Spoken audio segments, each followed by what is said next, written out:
see on niisugune laadna koht, kus olla, et aktsepteeritakse üksteist rohkem kui teistes piirkondades, ma leian. Kusjuures, eks see sõltub kõik inimestest endist, aga see on niisugune rahulik koht mere ääres ja vibe on niisugune edasiminev inimestel, et ei olda vanas kinni, et ikka võetakse sellest uuest ka midagi kinni.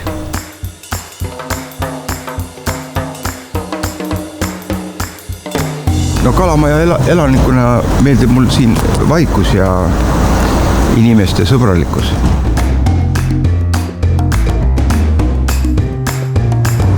Kalamaja rahvale ma arvan, et sellist ühist nimetajat on ikkagi raske anda, et väga palju räägitakse, et Kalamajas elavad sellised erilised inimesed, aga ma arvan, et on täitsa tavalised Eesti inimesed, et kindlasti on võib-olla rohkem on nagu nooremat inimest kohtab siin, et ja palju lastega peresid on siin, aga sellist, ja ma arvan, et täitsa tavalised Eesti inimesed.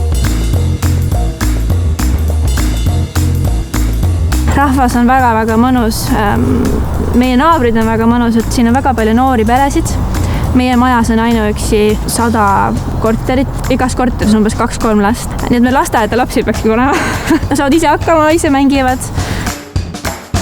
Очень интересно жить, очень много разных людей, национальностей. Творческие люди, творческий городок.